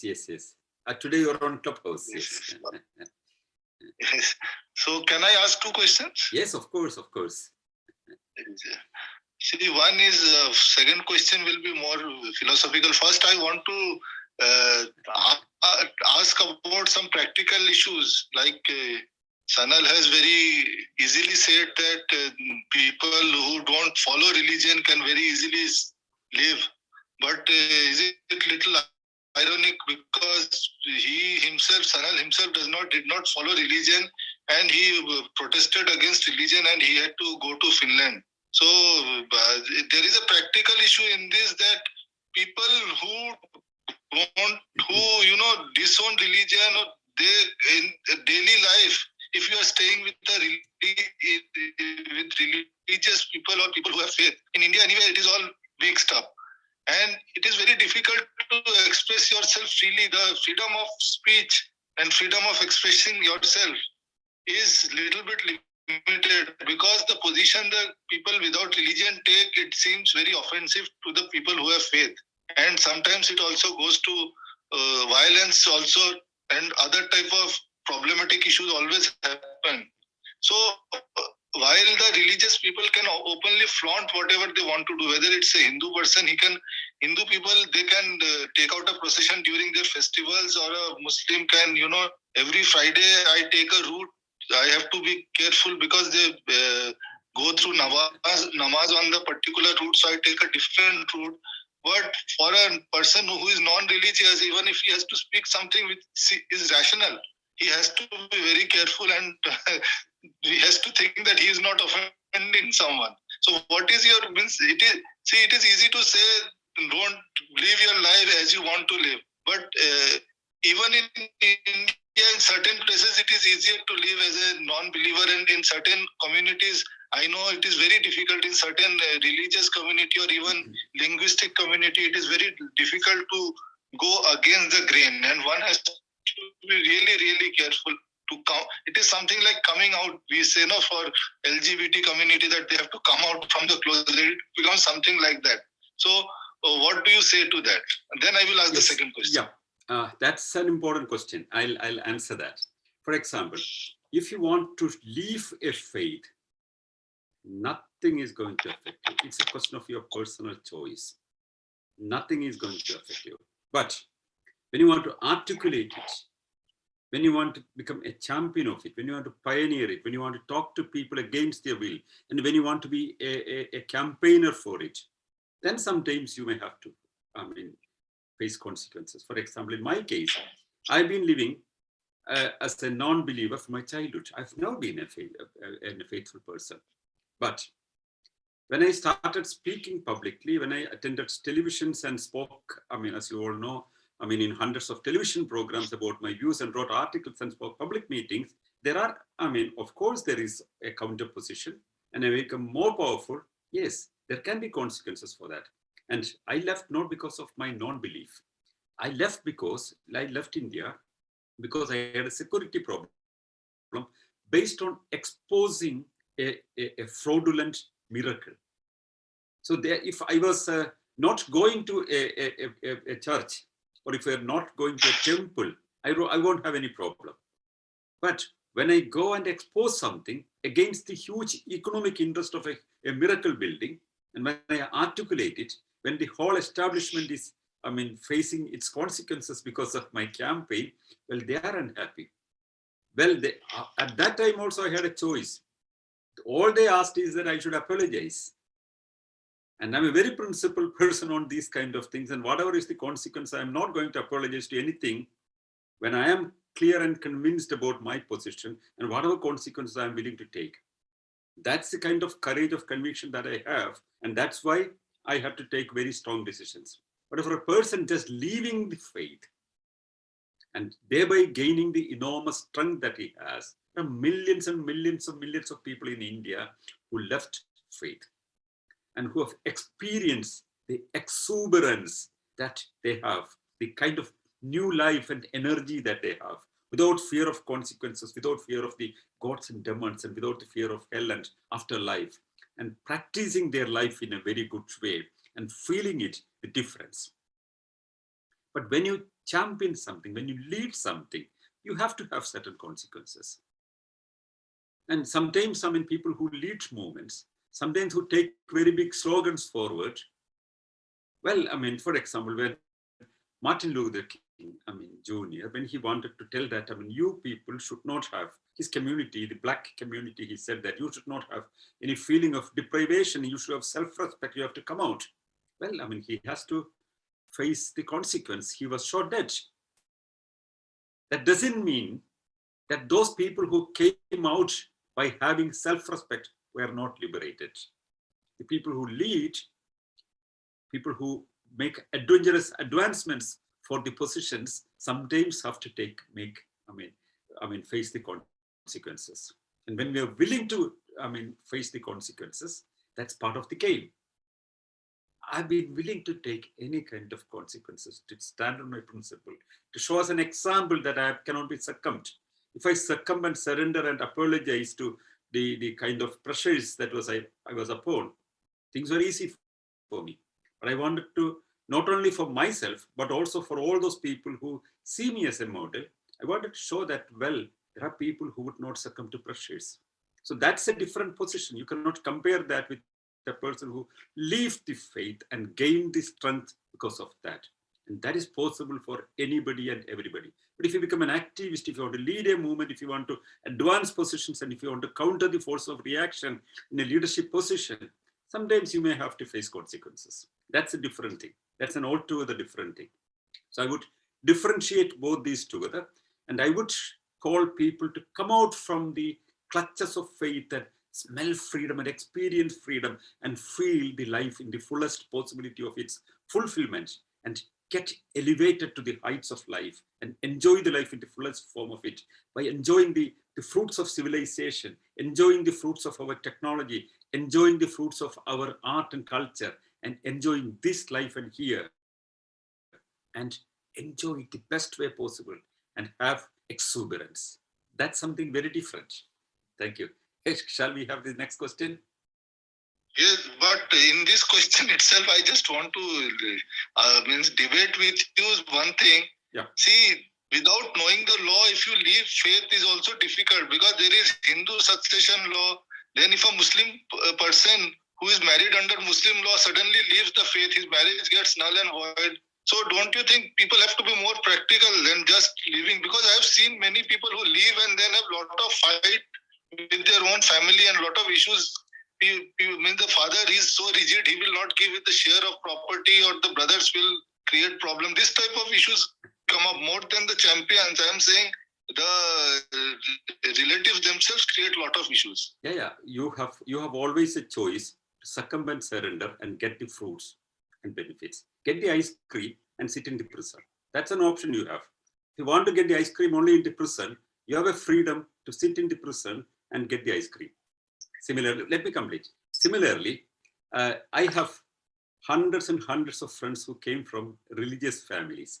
For example, the Muslim personal law, one of the most complicated personal and succession laws India has, where a female, if the parents die, the female does not get anything, and the parents can decide about their inheritance of a faith.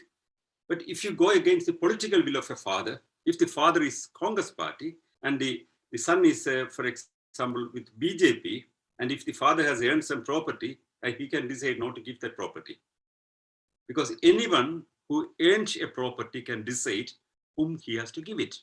Only an inherited property you have to give by law if you have, to your children.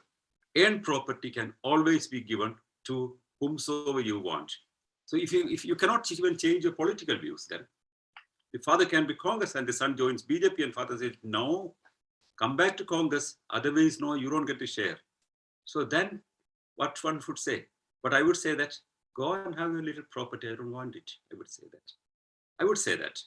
But if my desire to do something is more important, I would have a choice. If I love somebody, if the whole society is against that, and if I want it, and if the other party wants it also, there can be consequences, but I would not mind it. And you can decide that, oh, my papa would be against that. My relatives would be against that. Well, I have to see everybody's position. Well, we take a decision that, well, you go your way and I go my way. You can take a decision. So the choice is always in your hand. You have to decide for yourself. You have to decide for everything, and the consequences are for you. So you can weigh what is important for you. And if you think that if you want to sit in the prison and you get an ice cream, you have the freedom to reject the ice cream and walk away if you want, and go back to the prison and get the ice cream. That's your choice. Okay, I will go to next. Actually, the other thing is, you understand in India it is quite difficult. So I will move to the next question. No, 1 second. I would like to explain further. A lot of See, people. from 1 second. One second. Point, it is easy to say, but for people who are right now coming out, because you know they are indoctrinated from time. They are high and dry, where to go, whether to have the ice cream, whether not to have it, whether that is. So I can move to the next question. No. Before going to the next question, I want to explain it a little more because it's something complicated and people should understand about it also. One small example I tell you. I know many people who come from Muslim families and who are non-believers and who have the biggest problem because they can be socially isolated if they are living in a rural area. If you are in an urban city, there is no problem, you can handle it.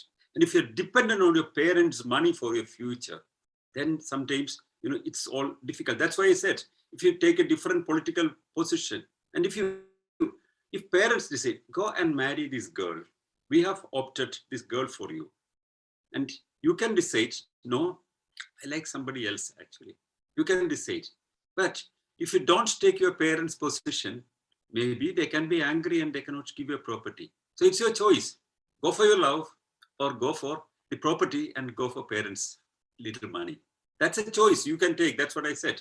My father, I tell you one small example. My father comes from a comparatively rich plantation family, and they had huge coffee plantations. And he was one of the 3 inheritors of that property. He would have gotten a huge amount of money. The property was made by his father. He died very young, but it was made in mother's name. So technically, mother has purchased his property. So by inheritance law, he won't get it. But if there is a will, which she writes, it goes exactly accordingly. So he was asked by his, distant relative, uncle, who was a bishop, that he has to apologize and go back to the church. Otherwise, he would not get any of this family property. He would not get anything, they said. And it would be a suicidal economic decision for him to lose the whole property. And you know what he decided? That's where people decide. He decided to walk away and reject that property. And he was a very poor man, at 20 years, because he lost the whole family property. But 22 years, he was the editor of Malayalam Manorama, producing the first edition of Malayalam Manorama yearbook. And he made his life by himself. When you have your own capacity to make your own life, you don't have to beg for your parents' little money and pretend something else for that property. If they don't understand you, if they don't respect you, if they don't respect your views, if they insist on their political position or their religious position or their choice of your spouse, if they don't give you property, I would use the forward with F, off. I don't want it, I would say. Because that's where we have to decide. Because you have a choice in your life. You can decide what you want. And well, if parents are rigid, you have to choose whether you have to shape your life as per their wish and marry somebody they point out and accept a profession which they wish and wear a dress which they propose and style your hair as they wish and get your little property. Or, follow their faith and get your property. It's your choice. What you want is what you decide. I'm speaking about those people who want to break all chains, to get their freedom and enjoy this freedom and give any price for that. And that's where they make their life. They don't want to depend on their parents' little money. They want to make their life, their future, and the fullest happiness what they want. The greatest thing that one can achieve in the life is not some little money or some inheritance, but your happiness, your fulfillment, your achievements, and your way to understand what is valuable for you and chasing your dreams and getting the values that you want to achieve and getting the heights where you want to reach and get the fullest of your life and exuberance. That's more valuable than an inheritance property, which would be dependent on changing your views as per their suggestions. That's my position on that. I would stand by it. Thank you. Thank you. I will ask the other question. See, it is a question of life and death. As far as a religious person is concerned, it is very easy. What the purpose of life and purpose of life is already established by the religious dogma. Even non-religious, if it is a communist type of country which is dogmatic, your purpose of life is already set. So you don't have the problem of finding the purpose of life. And about death also, it is done in religion that either in the life goes on after you get rebirth after life, or in some religions there is a place where you go after death and there is reward, there is punishment, or things like that. Means there is something after death. But what is the view of a rationalist? Because to find the purpose of life, I know rationalist people say very easily that the purpose of life is what you make out of it. But it sounds very easy. But is it very easy? And how is death? How do we come to terms with death? Means what is death? Why death? What will happen? So if you can throw some light on this. Yeah, about death is very simple. After death, you just degenerate. And before degeneration, somebody has to, exhaust it some way. Either by burning or by burying or throwing it somewhere or even pulping and giving to some tree, whatever they want, they can do. But after that, what is there? That is nothing. It's just a body without any life. So it's a question. I would say that the best thing, one of the best things that one can do is donating the body to harvest it for the use of other people. You can donate your eyes, you can donate your liver, your body parts to other people who may need it. That's one possible way of making the best use of it, because you don't need it anymore. That's one possible way of handling it. The other thing is, the purpose of life. And what is the purpose of life if you are in a religion? The purpose of life is praise the God and praise the God and praise the God all the time. Make a prayer and ask for all your wishes. And then the God is blessing you something and you get it. And as a reward, you would be either in the chain of rebirth, you may get a better life, or you may be rewarded by a heaven, or you are going to be punished. You do everything that the God says, but you make one mistake, and that can be a very serious mistake. And all good things that you have done is gone, and then you can be in a hell for a faithful person. But we know that there is no evidence for any of this. And once you realize this position, you come out of that, and then we have a purpose for life. The most important purpose is understanding that this life is only once. Understanding that we have to make the best out of this life. Happiness, chasing happiness, by finding happiness in every moment and every second in your life. Find happiness in your sleep. Enjoy your sleep and enjoy it very well, because it's your sleep and you get the best out of your sleep. Enjoy your food, taste it well and enjoy it the best way you want it. Drink your water, enjoy it properly. Have your relations, enjoy it fully and fully involve and get the best out of that. And when you read something, read it thoroughly and get it fully. Enjoy the music and find happiness in everything that you like, and don't go for anything that you don't like.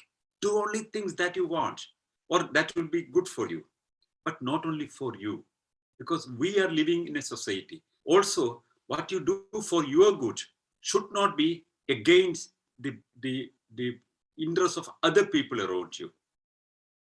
Except in a business competition, it can be different. Otherwise, in normal situation, you should not hurt other people for your happiness. Do best things possible for your neighbors, your friends around. If you are waiting for, somebody is waiting for, to go to a hospital, and if you're seeing him, if you're a neighbor, take him along with you to the hospital. Do the best things for other people without damaging your fundamentals. By doing something for other people, you get happiness.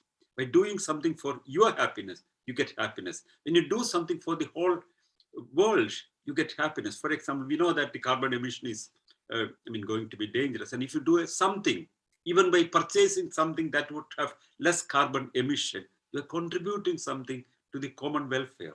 There is point of happiness in that. Find everything towards the point of happiness.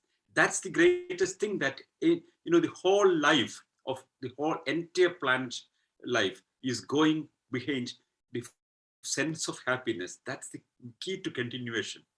The fundamental key to continuation is based on enjoyment and happiness. Enjoy your life, be happy with your life, and get the best out of your life. And celebrate every single moment. Celebrate your friendship, celebrate your happiness, celebrate what you do, celebrate your reading, celebrate your music, everything that you have. Celebrate your history, celebrate your, whatever cultural heritage that you have. And you can find happiness in the fullest form. Don't be afraid of anything. There is no God, no heaven, no hell, nothing of that sort. And there is no taboo that you have to be afraid about. Just do the best thing that you want.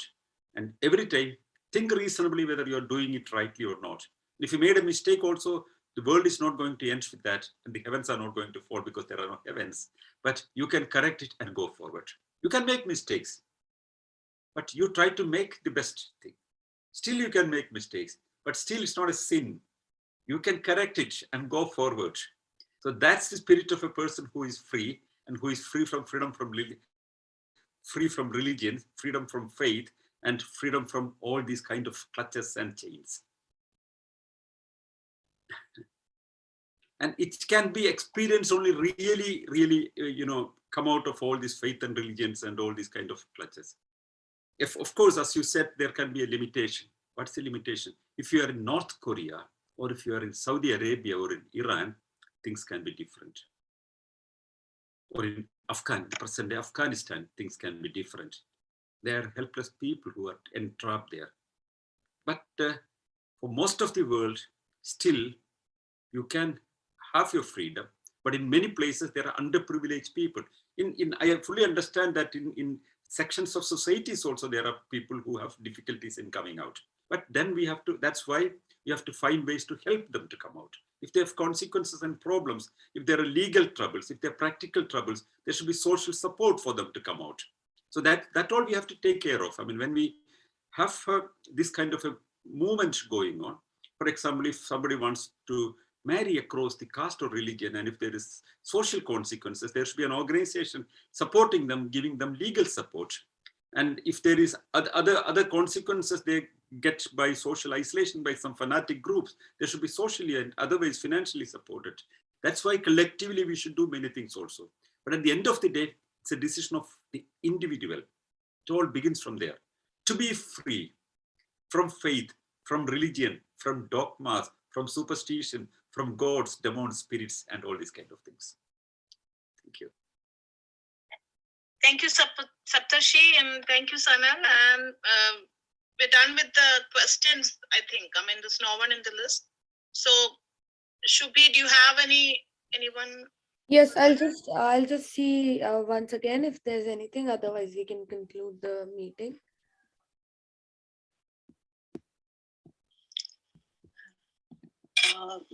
Miss Yes, I think we're good to go. Okay. Okay, Kunjama has something to talk about? Yes. Anything connected with this topic, not about Catholic Church, please. No, not with Catholic Church. This is about the benefit after death. Can I say something about it? The death, the property and death. Yeah. Please tell. Okay. As far as I know, everybody has to have a will in where I live in Harris County, Houston, Texas. If you don't have a will after your death, your property will be taken over by the government, the Harris County authorities, then it will end up in a fight. So you have to make a will while you are in good health and good mind without any Alzheimer's, and saying where your property is going to your son or daughter, whatever it is. And it can be reversed also at any time. So if you don't want to get your property went to a court, so this can be avoided. So a will is very important where I live. I think in Kerala, now the women has equal right to their parents' property, except in a Muslim community. I hope they will also get that chance. This is what I like to add. I hope you didn't mind that I said. Yeah, it's a good suggestion, but laws are different from country to country. And what you said in the last is not in Kerala. You have been speaking about the Christian inheritance law, and you mixed up with Kerala. The Christian inheritance law was not considering the girls, females for property rights. And after the Mary Roy case, that has been changed. And Kerala has nearly 20% Christians, but 80% of Kerala's population are not Christians. And this law was not affecting them. I mean, Muslims have a different inheritance law. And Hindus have a different inheritance law also. And there is a Indian inheritance law. For example, people who opt for that, they can decide about that. But in any country, in India, in USA or many European countries, if you don't have a will, your properties will be taken by the state. Or you can give it to some charity, for example, Amnesty International, or I know many people who have given their properties to public positions. Or you can give to somebody whom you love, you like, you care for, and whom you would like to have your properties to be handled by. You can personally decide. I would like to decide for myself what I should do. I don't want to give the state a right to do about my properties. I will decide for somebody who would take things forward for what I do. And on the other side, if you don't have in India, for example, if you don't write a will, your properties will be going to your children. That's the normal thing. But for Muslims, it doesn't go to the girls. It will go only to the male members of the family. That's the whole problem with the Muslim inheritance law. But if your ancestral property, if you are in a non-Muslim family, if there is an ancestral property, that will be going to the children. There are different laws in different countries. But in any case, one should be careful about anything that you have, and one should make best use of it. And one should always think and whom you want to get it for the future.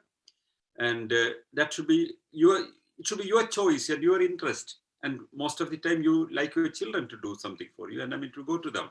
And if they're well off, you can think of other things also. It's all your choice. It can be given to a good cause that you want to promote. It's all personal choice. Anyway, it's a good idea to tell people that they have to think about everything. What will happen with what you have been doing, what you have been controlling after your life. I think, Shubhi, there is a question in yes. Yes, we do have another question. So we have a question from Rasi. Please proceed and ask your question. Hi, Sanal sir. Can you hear me? Yes. Sir, I'm Rasi Salimir. I have a simple question, sir. By reading the holy books and believing in something that will save us during the worst situations, and our life gives us hope to live and strength to pass that situation, right? So, how are reading any other genre of books, like maybe that will give such hope or mental strength? I don't think that will give some mental strength or hope. Maybe it will give some sort of entertainment of knowledge or something. So what's your opinion about this? Thank you. Rasi, it's a subjective position. I can tell you a small example. I know about a death of a very famous person. He was a champion of euthanasia in the Netherlands. His father's death, for example. He was having cancer, and such a suffering cancer, and he decided to get himself terminated. And he tells somebody to execute it. and he has acute pain and he cannot survive it. And the son, and he's a very famous, physician in Netherlands, a champion of euthanasia. And the father, who was around 85 years old, and he told his son what should happen. That's a kind of a death, how peaceful a death is. And so he told his son to inject a terminal, a lethal injection to him. But the whole family members don't know it. And he invited the whole family members for a party. They all celebrate. And then he asked the best music that he would ever like to be played. And that music is played. And then the second music comes. Meantime, the son gives the injection along with the painkiller. He knows that after 30 minutes, he would, in sleep, he would pass away. Only the son and father. That's a deal between them. And then after 30 minutes, the son was weeping, holding his hand and weeping in his heart, because nobody else knows. It's a deal with them. Because he don't want to go a further session of the morphine sessions are coming closer and closer. Is it terminally in the last stage? There is no way. And then the father opens the eyes for a second. Then he looks at the music that's played, the record. He says, change that record to some other thing that he wants. One sentence he says, and the music is changed. He listens the new music that he always liked. He listens and closes the eyes and dies peacefully.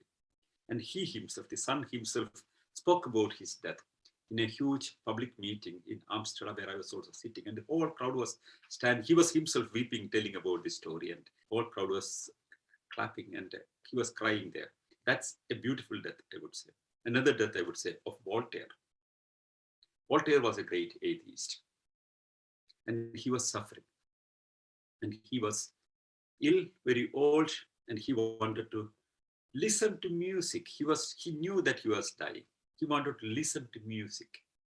And after that, he told his daughter to read a book that he liked. That was a great philosophical treatise. And that part which he liked was read. Then he said, it's time to go. It's time to go and relax back. He died. Isn't that a beautiful death? There are many ways of finding death beautiful. I would say, for example, if I know death, if somebody don't kill me, it's quite possible.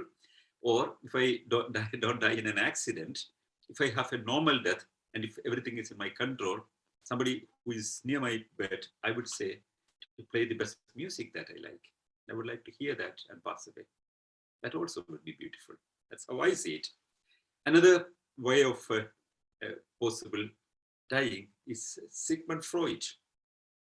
Sigmund Freud has serious lungs problem, tuberculosis, and a lot of other complications. And he was on cocaine and morphine for a long time. And he decided to terminate himself at the fag end of his life. And he asked his doctor to assist him to die.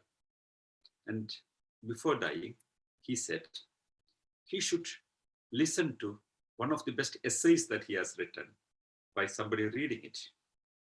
He thought he would walk to eternity with that book. And that book was Interpretation of Dreams. A part of it was read to him, and he died peacefully. One can die that also. And many people may get peace by listening to Ramayana. Some people may find comfortable when they listen to Gita or Quran or Bible. But I would tell one small funny story, which my father has written in his autobiography. His autobiography got an Academy Award also. This autobiography begins with one experience that he has. He was a young boy and a very devout Christian, and his whole family is all fanatic Christians. And his great granduncle, was about to die, and people who are dying should get the Bible read to them. That's the tradition of this family. That most of the Christian families, as well as in Muslim or other families also, they close the book and open a page and read it. So my father gets the opportunity. He was a good reader of Bible, and he gets the opportunity to open the Bible and he reads it. That was the story of an old man. There's a story in the Old Testament about an old man who got very, very sick, and his fever was not in control. So then the children were thinking what to do.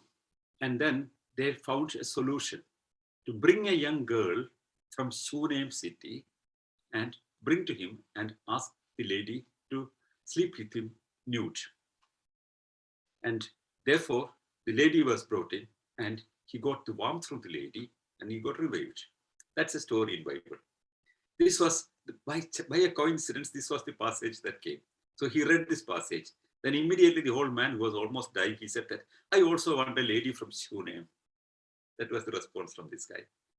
So then he said, no, don't read such things. Take another part. And he takes another part. And that was a story of Lot. Lot and his two children. You know that story.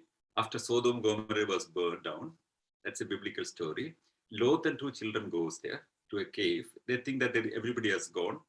And now the elder daughter decides that we won't have children now because there is nobody in this world. That's how they believed. They decided to get the father drunk and sleep with the father and get pregnant. And this is another story in Bible. And both of them get pregnant from Lot, the great father of Abrahamic religion. And so this was the second part coming. It was not intentionally he writes, but by a coincidence it came. I don't know what this person, whether he survived with these stories or whether he went peacefully, that is not very clear. But if you take Quran, unexpectedly take a position from the great wars Muhammad had and what he did do against his enemies and the killed enemies' wives, maybe the person would be horrified before dying. So it's a question what you read and what kind of feeling you have with these texts. Also, you can have great music, can have wonderful pieces of literature read to you before you die, if you know if you die. It all depends, what you want. Will that satisfy your answer, a question, Rasi? Rasi's microphone is off. Sir, then you said no, instead of reading the holy books, you can go. You can even go for Kama Sutra. That's the. So I thought of this. Thank you, sir. Anyway, thank you. Yeah, that's nothing bad. If that's a good idea. If somebody is interested in an erotic book to be read before dying, I mean, if that's his wish, what's wrong in it? I mean, it's all choices of people. What makes him happy? A person is dying, and whatever his last wish, I mean, listen some music or reading something, whatever excited him, everything can be read. I mean, even as you suggested, if somebody wants to read Kama Sutra, Kama Sutra is not that very exciting to read. It's all exercises only. But anything interesting. I would say a great piece of novel, wonderful music. That would be very peaceful. Sometimes death is not that peaceful also as we think. Sometimes it can be painful if one is dying with an illness. So death is not in our control. Sometimes it's all unexpected. So if it's in our control, if we know things and if people are around, get the best out of it. Make it beautiful. Have the best food before that. Listen to the best music. Have one of the best drinks that you like and go peacefully. Even death one should enjoy. That's my feeling. Okay. I think we are done with the questions now. So thank you everybody, and thank you everybody for joining. If Deepti wants to add up to it, she can.